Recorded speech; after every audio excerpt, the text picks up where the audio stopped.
everybody. Namaste. Welcome back to CricTracker special show in the air with me, Nivedna Prabhu. I hope all of you are doing well and enjoying this amazing competition between the men in blue and, of course, the black caps. We have so much to be discussing about what is just, transpired in the past 2.5 hours. Quite exciting to see how Team India has finally managed to get that breakthrough, but it's not over yet. So to talk further about this और ये सारा मतलब जो predictions अभी हमारे experts करेंगे, सबसे पहले बुलाते हैं क्रिकेट कोच और क्रिकेट एनालिस्ट राकेश देवा रेड्डी को शो पे टू फाइंड आउट कि उनका क्या ओपिनियन है so far of course before the match started. I don't think everybody's smiles were as wide and as bright, so I think that should be saying something about the way things have turned around, and also everybody has their fingers crossed that rain does not dampen the momentum that I guess both the teams have pretty much got. But to sum it up, for the past 2.5 hours, where do you think India is standing right now?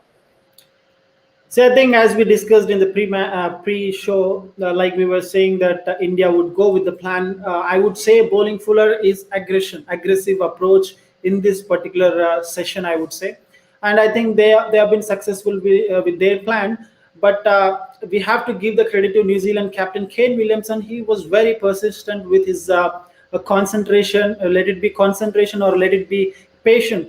I mean, 15 runs in 100 odd balls. So that shows how patient he was, because he knows the situation can really change if 1 or 2 wickets falls down. That is the reason he was just taking all the responsibility. And Shami was bowling really, really well.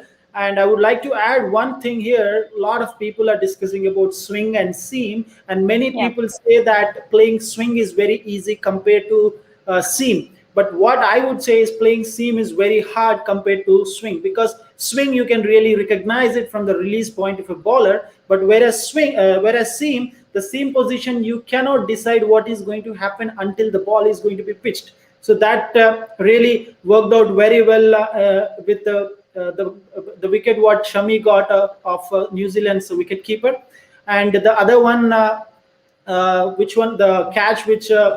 Shubman Gill took, that was like making the batsman just to lose the patience and just go for the shot.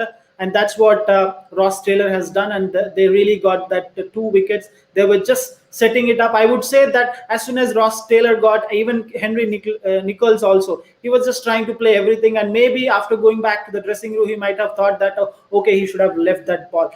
But you can't do anything after the damage has done. But I would say for this particular session, I would say India was successful with their aggressive approach, and New Zealand now might take a little bit back step, but it is going to be really hard. Things can really change in any way. The match is on, I would say. Right, the match is definitely on. We're all super excited. We'll also be taking a look at, of course, certain players, in terms of whether we're talking about India's bowling or also about what really went wrong there for New Zealand batsmen. We'll also be taking a look at the scorecard. But before we get into all of that, let me call our next guest on the show. We have Gaurav Tripathi, who, of course, is a content creator as well. Gaurav, welcome back. How are you feeling looking at what has transpired in the past 2.5 hours? I think Gaurav will be really happy with the things. He seems like he has this big bright smile on his face, which is giving it away. But I think there was a lot of expectations, like Rakesh had said, aggressive approach, and I really want to point out that mood of Virat Kohli after that wicket, was taken shows really, how. Now I think some sort of a little more confidence that has come into the game, perhaps. See, this is the sort of attitude Indian team has shown over the years, particularly say in the last few months. Because I remember before the start of this play, everyone was recommending that India should be defensive with their approach. They should try to slow the game down. But that's definitely not what Virat Kohli thinks. He went with an aggressive approach. Kudos to how the bowlers went. As said by Rakesh, that they pitched the ball to the fuller length and made the batsman's job more difficult. So I think kudos to Mohammad Shami, Ishant Sharma. I was a tad disappointed from Jasprit Bumrah. I thought that he would have been very lethal on this track, but I thought that he was a bit on the shorter side. If from his action, from his pace, from his ability to swing the ball, if he would have been pitching the ball at the fuller length, then New Zealand might have been in more problem now. But 5 wickets down, trailing by 82 runs. This is anybody's game. This is game is hanging in balance, and we have some contest in the upcoming 5 sessions. Yeah, and I think that's what is important, right? I think after those wickets fell and the way that it fell, I think pretty much the competition becomes a lot more, I think it becomes a lot more heated now, also with the kind of number of runs that they're trailing by, which is another important aspect. So, on that note, let's take a look at the scorecard, and I'll come to Rakesh on this to kind of look at how, of course, before we had that pre match analysis, the score was definitely different. They were just 2 wickets down, and now we look at it, they're of course 3 wickets down, and of course it did make a difference. Looking at, of course, the bowling, it's 2 for 27 on Ishant Sharma's side. Of course, Shami was also as lethal as he could be with the ball, which he's expected to be. And I think in terms of that is one way to look at it. But let's really come back to New Zealand's batting order over there, Rakesh. What do you think went wrong, or let's talk about which wicket made the difference? Was it Ross Taylor's wicket?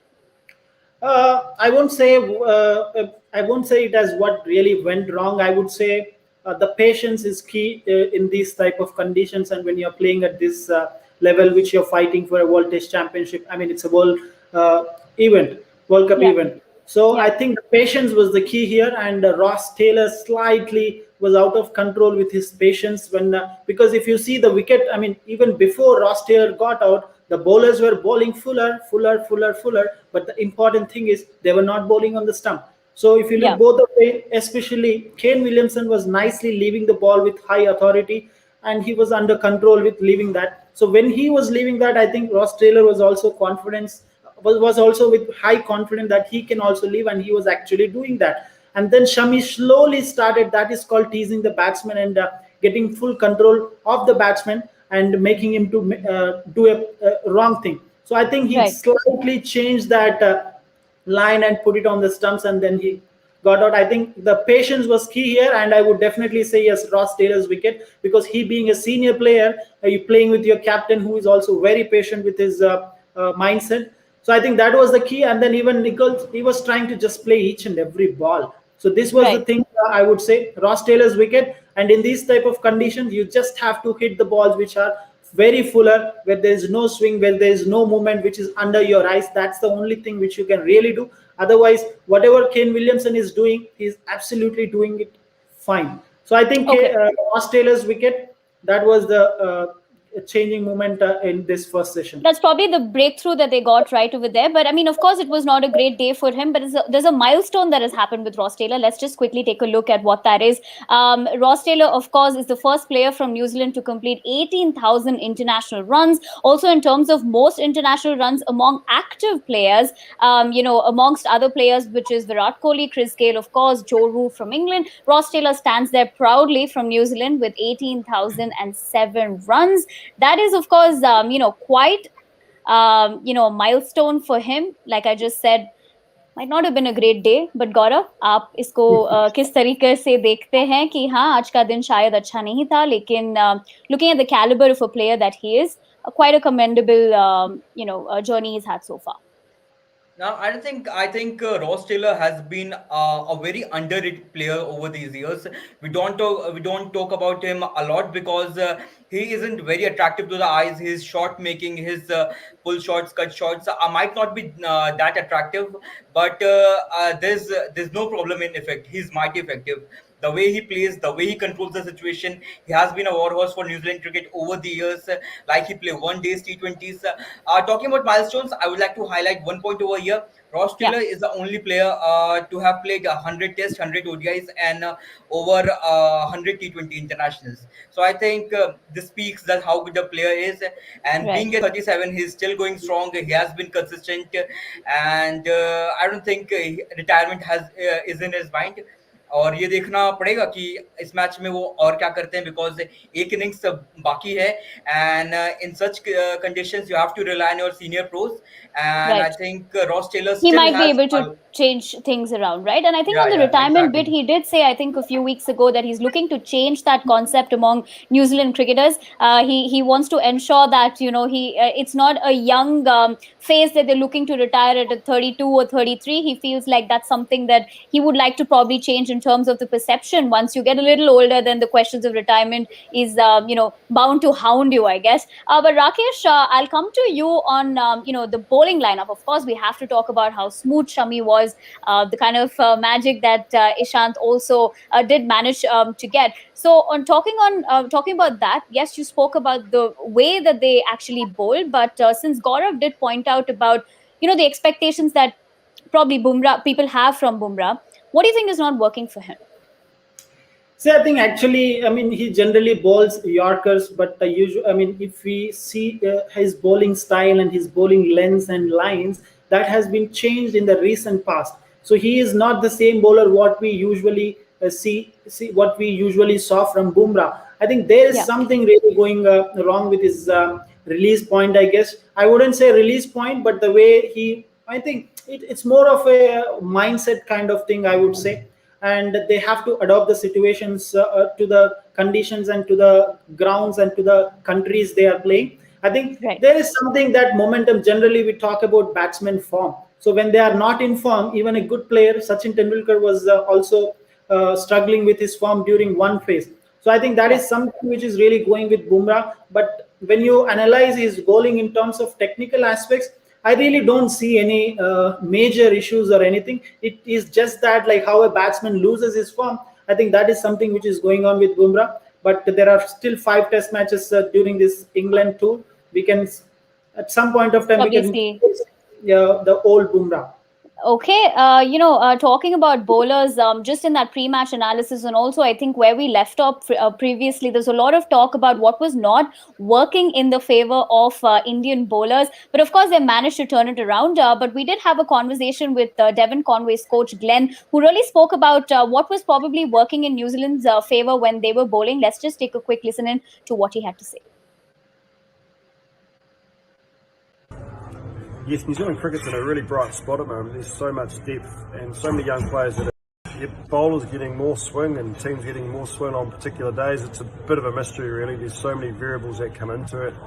Overhead conditions, bowlers release, underground conditions in some extent. So there's so many variables where I think New Zealand certainly probably had the conditions that potentially were suited a little bit more for swing bowling, and I guess traditionally we do have more bowlers in the lineup in this test team anyway that are actually swing bowlers, where argue whether Indian bowlers are all, I guess swing bowlers have all had to be able to swing the ball in the conditions that they play predominantly. So it's a tough one really. There's so many variables to the ball swinging. Well, of course, that's what Glenn had to say. Gaurav, I'll come to you on this. How much of what Glenn had to say do you agree to? He also spoke about the number of bowlers in terms of the choices that they actually made for the team. Of course, things have changed now, but looking at his viewpoint, do you think New Zealand, like he said, probably had an upper hand?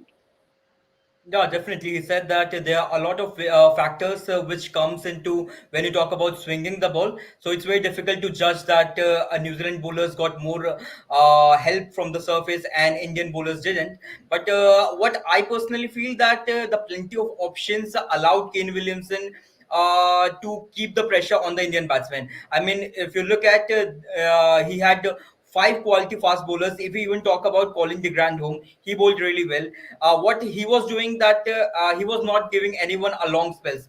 Just when suppose if Trent bowled his action, if the batsman on the field thinks, okay, now this is the way I can tackle Bolt. At that very moment, the next moment, Bolt goes out and someone like Jamieson comes in. So Yeah. what he was doing that he was rotating his bowlers in a very nice way, and the bowlers they rise up to the expectations. Like we saw, like we talk about that Indian bowlers were a tad shorter on the previous day, but they are now pitching in the ball fuller, and we have the result in front of us. That's right. And talking about result, of course, अगर जो भी अभी tuned in है, आप पूछना चाहते हैं questions to Gaurav or even Rakesh, of course, आप अपना questions भेजिए by using the hashtag #AskCricTracker. We'd be more than happy to be answering it. If you're also looking for predictions, we have our prediction experts sitting right here with us in the studio, so you wouldn't want to miss it.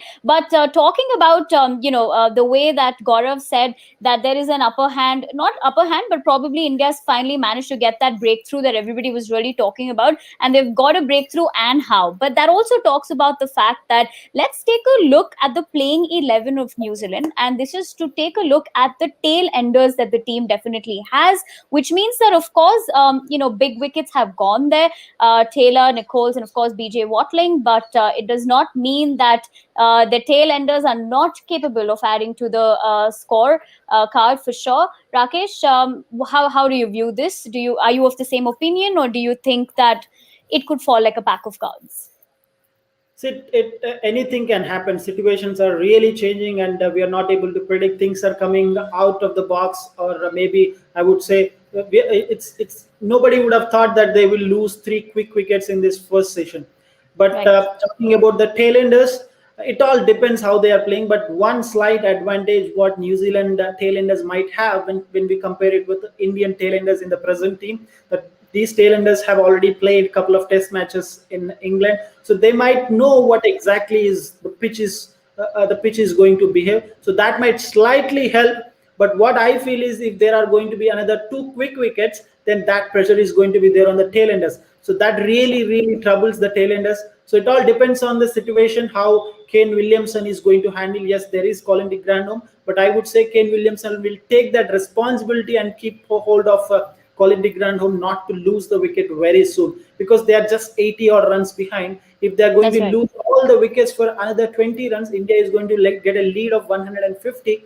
And if Yeah. India can score another 150, 200 runs on the board, chasing in the fourth innings, playing in the World Test Championship final, it is really going to be tough for New Zealand. So New Zealand doesn't want to face that kind of situation. I would definitely say that. And Kane Williamson will take that extra responsibility in the next hour or two.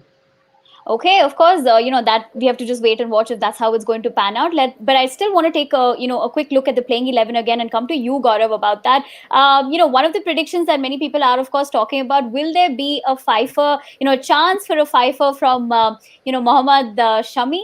Are you expecting, with the momentum that he's of course got at the moment? Is the first question. The second question is, in terms of course, probably one of the players from New Zealand's side that could really change the way the batting lineup could be. Now, of course, I'm guessing that Rakesh is going with Colin, but are you of the same opinion? No, definitely. I think Colin de Grandhomme, he is definitely someone who can take the game away from the opposition. He's a brave player. He doesn't scare from playing big shots. In the past, he has played many innings, which has guided New Zealand over the line, and I think he can do it because not to forget, India are bowling full length deliveries. It will give them a chance of taking the wickets, but at the same time. If attacking batsman is on the crease, he can get the opportunity of playing the big shots. तो मुझे Right. लगता है कि Colin de Grandhomme बहुत ही खतरनाक साबित हो सकते हैं ऐसे पिच पे, ऐसे विकेट पे, स्पेशली जब पिच सामने there is slip, there is gully, there are not many players in the boundary ropes. So I think Colin de Grandhomme can utilize those conditions and play the big shots. Okay, and we'll talk about also, let's say key players, or rather in terms of the future of world cricket. This is a very important topic to be talking about, because we've spoken so much about the fact that the Indian team is young, they're hungry. It also gives opportunities for youngsters to come through and of course, come into the team and have a breakthrough. But we managed to ask this to Devin Conway's coach as to who he thinks might be in terms of the next big thing in world cricket. Also because of the fact that he's been coaching for so long, and we also have cricket coaches like Rakesh too, who definitely take the time out is one thing to kind of ensure that people get that kind of training. But most importantly, what is it that really makes cricketers today the next big thing, and in terms of what kind of skills? Well, Devin Conway's coach Glenn had something to say about it. Let's take a look. Yes, New Zealand cricket's in a really bright spot at the moment. There's so much depth and so many young players that are coming through that aren't in this current team, which is really exciting. There's Lockie Ferguson, who's played a fair bit of white ball cricket for New Zealand, who's could easily be playing in this test with his skill as a fast bowler. He's going to be playing a lot for New Zealand in the future. Very hard to get in this current test team. And there's guys like Rachin Ravindra, who's a top order left-hand bat, left-arm orthodox spinner. Again, just a young bloke, 21 years old, was part of the UK tour against England. He's got a bright future, and there's a young man called Phil Annell who's currently playing in the Blast for Lancashire, performing very well there and performed very well in New Zealand for Wellington. So those three guys I see playing a lot for New Zealand in the future. They just get to bide their time and I guess keep taking the opportunities that they're given, because it is very hard to break into this team at the moment. But of course, he did have, two names in particular over there, whether it's Lockie Ferguson or even Rachin Ravindra. Rakesh, when you look at it, of course, professionally, of course, you are a cricket coach. And in terms of looking at world cricket at the moment, he, of course, is talking in viewpoint of New Zealand cricket. Do you also believe that these two names could be the next big thing? Yeah. Those two names can be big things in New Zealand cricket, because as soon as Rachil Ravindra was being added with the New Zealand squad, which toured England, I went through the stats and I went through the domestic records of this particular guy, and it looks very solid. And I always firmly believe if a batsman has a very good average batting in New Zealand and South Africa, then you can definitely add 10 more extra to that particular average. So whoever can really bat well and have a good average in New Zealand and South African conditions, they can really play very well outside the other than these two countries. And yes, I'm looking forward to see this guy to perform very well as well. Okay. I also want to come back to, of course, the breakthrough that India did have, because in a way, of course, Shami did get those wickets. So I want to take a quick look at the kind of stats that we have in terms of most bowled wickets in WTC from 2019 to 2021. If you look at that, Ravi Chandran Ashwin has, of course, 15, but Mohammad Shami there is at 12. So we might see some magic there. Do you think that 12 is going to become 15, Gaurav? आप कैसे view करते हैं इसको? And in terms of course, in Pat Cummins being there, Kemar Roach from West Indies having 13, quite interesting stats that we have here. I think definitely being if you have a red ball in hand, then if you are looking to attack the stumps, you will. If not now, then after some overs, you will have the result. And Mohammad Shami, he has been attacking bowler. I think he dismissed. If I'm not wrong, BJ Watling in that way. He rattled his stumps and the wicketkeeper batsman had to go back to the pavilion. So I think Mohammad Shami is a very good bowler. Talking about and all the four bowlers featuring in that list. चाहे हम बात करें PAT Cummins की, केमार रोच की, रविचंद्रन अश्विन की, मोहम्मद शामी की, ये चारों को बॉल्स स्टंप्स पे रखना पसंद है, और तभी बैट्समैन को ज्यादा डिफिकल्टी होती है, क्योंकि हम बात करते हैं आउटसाइड द ऑफ स्टंप के कॉरिडोर ऑफ अनसर्टिनिटी में बोल करने की, तो जब भी वहां पर होता है तो आई थिंक अगर वहां पर कॉन्स्टेंटली बोल करते रहेंगे तो एक बार बैट्समैन सेटल हो जाता है, लेकिन अगर बॉल स्टंप्स पे आएगी then the batsman is not having an option other than playing the ball. So I think this is a very good strategy which every test bowler must follow, and these guys have been following it, and as a result they are the modern day greats. Right. And of course, they've proved what, in terms of course, Shami, before the pre-match analysis, we had, many people had a lot to say, but now clearly he's proved the kind of player that he is and stepped up when it is actually required. But before I wrap up, of course, I have to take predictions about what Rakesh and Gaurav think for the next session. So Rakesh, coming to you, what do you think is going to happen? I think India should stick to the same plan, just bowl it fuller, and I may not be surprised even in this session if Virat Kohli is not going to use both the spinners Ravindra Jadeja and Ashwin. He will still continue with Mohammad Shami and Ishant Sharma. I'm just feeling that if they can just break the partnership of Kane Williamson and Colin de Grandhomme, then India will be under full control, I would say, because Colin de Grandhomme is kind of a batsman. For him, it doesn't matter what situation he is batting in, because he can swing the bat like anything. I want to just add one thing over here about Colin de Grandhomme, because generally New Zealand players go through the same plan. They stick to the team's plan, but there is an exception for Colin de Grandhomme, because he's a natural bat swinger who can just swing, and he just swings it. So he has that license of swinging his bat, doesn't matter what the situation is. So if India can quickly take the wicket of anyone, not Colin de Grandhomme or Kane Williamson, any one of theirs wicket, then things will be fully under control of India. So that can really change. So I think that is one thing which can really change the situation of the game as well. Okay, and Gaurav, आपका क्या कहना है? आपको क्या लगता है next session में क्या होने वाला है?